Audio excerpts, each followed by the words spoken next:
Hello students, last के lecture में हमने कंप्लीट किया था what are oxidation redox reactions, oxidation reduction reactions and what are exothermic and endothermic type of reactions.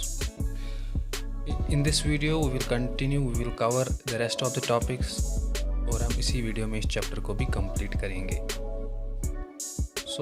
अगर आप लोगों ने इस चैनल को सब्सक्राइब नहीं किया तो प्लीज़ सब्सक्राइब करें और वीडियो को भी लाइक और शेयर ज़रूर करें. So let's get started. हमने टाइप्स ऑफ रिएक्शंस पढ़ी थी, उसमें से हमारा एक टाइप रह गया था which is double displacement type of reaction. So start with this double displacement reaction.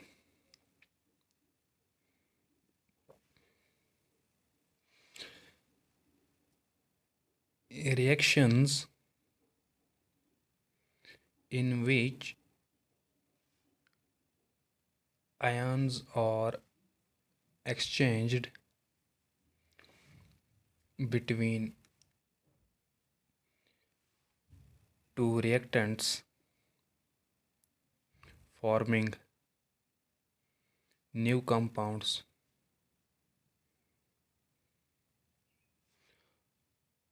are called double displacement reactions. पहले हमने देखा था डिस्प्लेसमेंट रिएक्शन. उसमें क्या होता था, एक पर्टिकुलर एलिमेंट और मॉलिक्यूल और कंपाउंड दूसरे मॉलिक्यूल या कंपाउंड को सब्स्टिट्यूट डिस्प्लेस करके एक नया कंपाउंड बनाता है. ये भी वैसे है, लेकिन इसमें एक के बजाय दो कंपाउंड्स आपस में एक्सचेंज करते हैं और एक दूसरे को सब्स्टिट्यूट करके नया कंपाउंड बनाते हैं. So reaction is in which ions are exchanged between two reactants में एक्सचेंज होते हैं फॉर्मिंग न्यू कंपाउंड्स और called double displacement reactions. Represent कैसे करते हैं इसको? AB plus CD gives AC plus BD. ये भी एक कंपाउंड है, रिएक्टेंट्स हैं. इसमें B और C ये दो रिएक्टेंट्स एक दूसरे के साथ सब्स्टिट्यूट करके BD के साथ रिएक्ट करके BD बनाता है और CA के साथ रिएक्ट करके और B को सब्स्टिट्यूट करके AC बनाता है. So this is representation of double displacement reaction. For example, barium chloride in aqueous plus sodium sulfate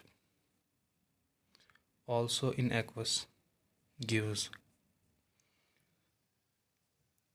barium sulfate precipitate plus twice NaCl in aqueous. होता क्या है, क्लोरीन और सल्फेट एक्सचेंज करते हैं एक दूसरे के साथ और एक दूसरे को सब्स्टिट्यूट करते हैं. फॉर्म क्लोरीन सोडियम के साथ NaCl बनाता है और सल्फेट बेरियम के साथ बेरियम सल्फेट बनाता है. सो होता क्या है, दो डिस्प्लेसमेंट दो सब्स्टिट्यूशंस होते हैं, हैंस डबल डिस्प्लेसमेंट रिएक्शन. ना लास्ट के लेक्चर में जो हमने पढ़े थे ऑक्सीडेशन रिडक्शन रिएक्शंस, अब उसी को हम कंटिन्यू करेंगे. Effects of oxidation reactions in everyday life. जो रिडॉक्स रिएक्शंस हैं एवरीडे लाइफ में उनके क्या इफ़ेक्ट्स है, उनमें दो मेन इफ़ेक्ट्स और main consequences of oxidation reductions पढ़ेंगे, which are first is corrosion and second is rancidity. ये दोनों इफ़ेक्ट्स ऑफ ऑक्सीडेशन रिएक्शंस हैं. फर्स्ट हम करोजन को स्टार्ट करेंगे. What is corrosion? करोजन क्या है? करोजन बेसिकली एक नेचुरल प्रोसेस है. इसमें होता क्या है, एक मेटल जो हमारा डिज़ायर्ड मेटल है वो कन्वर्ट होता है टू अनदर स्टेबल कंपाउंड और स्टेबल फॉर्म। बट उसमें प्रॉब्लम क्या है, वो जो फॉर्म होते हैं जिसमें वो कन्वर्ट होता है वो हमारे लिए अनडिज़ायरेबल होता है, हमें वो नहीं चाहिए होता है, उसे उस मेटल की प्रॉपर्टीज़ चेंज हो जाती है और जो हमें नहीं चाहिए। So what is corrosion? Corrosion is conversion of metals into their undesirable compounds. और वो चेंजेस होती कैसे? जब उस मेटल की रिएक्शन होती है with oxygen, with water, acidus gases, इन्हीं की कंबाइंड रिएक्शन करके करोजन होती है। So what is corrosion? Corrosion is the natural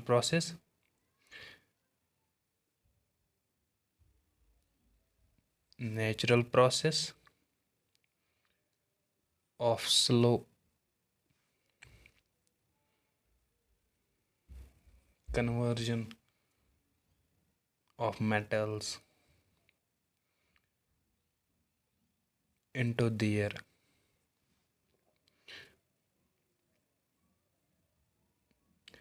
undesirable compounds due to the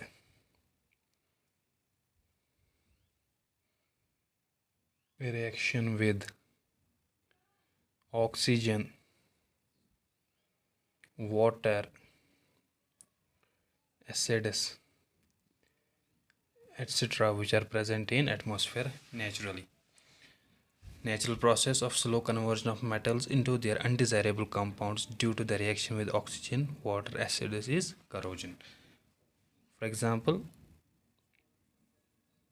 rusting. Rusting example है करोजन की। करोजन अगर किसी भी मेटल का कन्वर्जन होगा into the undesirable form, in general उसको करोजन कहते हैं। रस्टिंग स्पेशल टाइप है करोजन का। किस मेटल का? आयरन का। जब आयरन की करोजन होती है उसको हम रस्टिंग कहते हैं। So what is rusting? Rusting is simply corrosion of iron. Reaction क्या है इसकी? Fe plus O2 plus water vapors, this is gas, this is solid, gives Fe2O3 x times H2O, 2 times, 3 times, 4 times। Iron जब आयर में होता है, open atmosphere exposed होता है, सो ये रिएक्ट करते हैं ऑक्सीजन के साथ। ऑक्सीजन नेचुरली एयर में होता है, वाटर वेपर्स भी नेचुरली एयर में होते हैं। सो ये तीनों रिएक्ट करके कन्वर्ट होते हैं into this undesirable form Fe2O3 x times water. ये किसकी फार्मूला है? रस्ट की। ब्राउन कलर जो बनता है आयरन का, that is this twice Fe2O3 x times water. So this is the rusting. अब रस्टिंग को हम प्रिवेंट कैसे करेंगे? रस्टिंग हम चाहेंगे रस्टिंग ना हो, उसके लिए हम कौन से प्रिवेंशंस करेंगे? फर्स्ट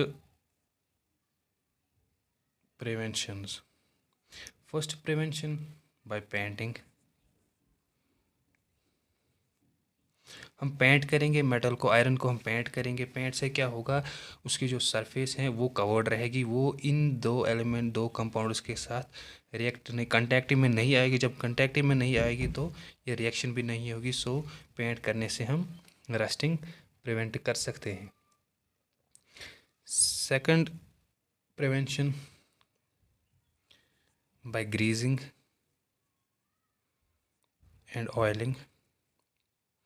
ग्रीजिंग और ऑयलिंग के साथ की कोटिंग भी हम कर सकते हैं। उससे भी क्या होता है, एक सुपरफिशियल लेयर बन जाती है जो बैरियर क्रिएट करता है between iron and these compounds. इससे भी रस्टिंग बच जाती है, रस्टिंग नहीं होती है। And third is गैल्वानाइजेशन।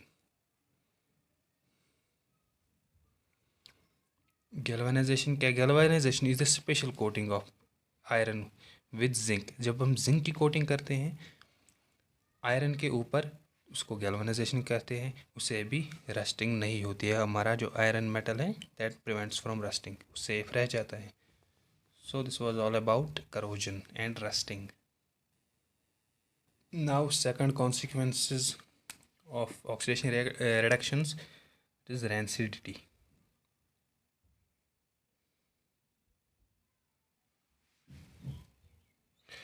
रेंसिडिटी क्या है? रेंसिडिटी जो भी फूड होता है, कोई भी फूड होता है, फॉर एग्ज़ाम्पल ऑयल है या फैट है, या कोई भी फूड जिसमें ऑयल या फैट होता है, उनमें क्या होता है, उनमें उनका जो टेस्ट है जो होता है, उनका जो स्मेल होता है वो चेंज होता है अगर हम उसको एक्सपोज्ड रखेंगे, अगर हम उसको खुला रखेंगे एयर में फॉर ए लॉन्ग टाइम। आप लोगों ने एक्सपीरियंस किया होगा, any food material containing fat और oil, their taste and odor gets changed when we left them exposed to air for a long time। ऐसा क्यों होता है वो हम देखेंगे, और जो ये प्रोसेस होता है इसी को रेसिडिटी कहते हैं। So the taste and smell of food materials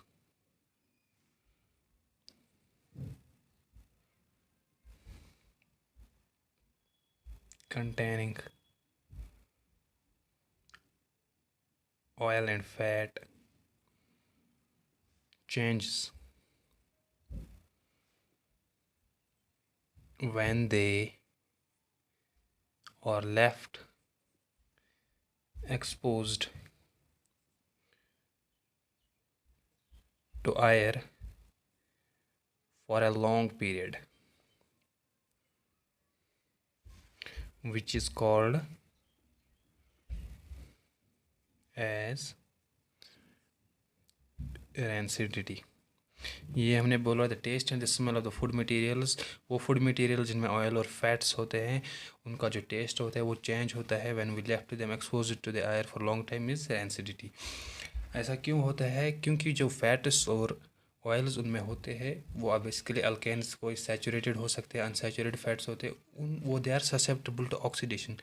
जब ऑक्सीजन के कंटेक्ट में वो आते हैं तो उनकी ऑक्सीडेशन होती है, वही ऑक्सीडेशन से वो टेस्ट और ऑर्डर उनका चेंज होता है। That is basically the oxidation of fats और oil is present in those food, that is rancidity. अब हम इस रेंसिडिटी को कैसे प्रिवेंट करेंगे? Methods to prevent rancidity.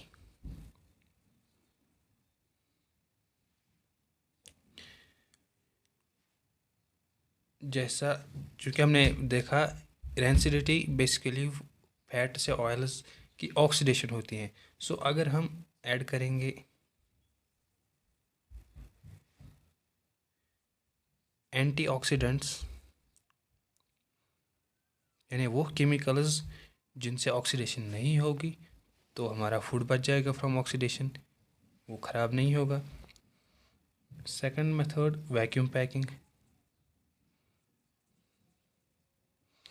हम जिस भी कंटेनर में उस फूड को पैक करेंगे उसमें से हम सारा जो एयर है वो बाहर निकालेंगे। फिर क्या होगा, उसमें कोई ऑक्सीजन भी नहीं रहे बचेगा। सो जब ऑक्सीजन ही नहीं रहेगा उस कंटेनर में तो फूड रिएक्टिव ऑक्सीजन के साथ करेगा, सो ऑक्सीडेशन भी नहीं होगी। और रिप्लेसिंग एयर बाय नाइट्रोजन, जो भी उस कंटेनर में एयर है अगर हम उसको बाहर निकाल कर उसमें सिर्फ और सिर्फ नाइट्रोजन ही रखेंगे N2, उससे भी उस फूड की रिएक्शन नहीं होगी, क्योंकि N2 जो है बहुत ही स्टेबल मॉलिक्यूल होता है, ये इजीली कोई रिएक्शन नहीं करता। सो ये फूड के साथ भी रिएक्ट नहीं करता और फूड सेफ रह जाता है। So if we replace air by nitrogen हमारा फूड सेफ रहेगा। और fourth is that is simple by refrigeration.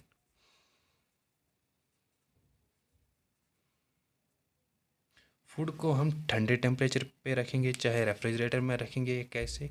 अगर जब हम टेम्परेचर डाउन करेंगे फूड का, सो ऑक्सीडेशन नहीं होगी, क्योंकि ऑक्सीडेशन को एनर्जी लगती है होने में। सो टेम्परेचर डाउन करने से ऑक्सीडेशन के लिए सफिशेंट एनर्जी ही नहीं या हीट एनर्जी नहीं रहेगी उस सराउंडिंग में, सो ऑक्सीडेशन भी नहीं होगी और हमारा फूड सेफ रहेगा।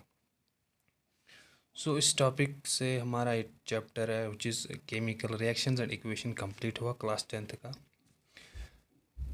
नेक्स्ट वीडियो में हम नया चैप्टर उठाएंगे which is metals and non metals. If you like our videos please like and share, also subscribe the channel. Thanks.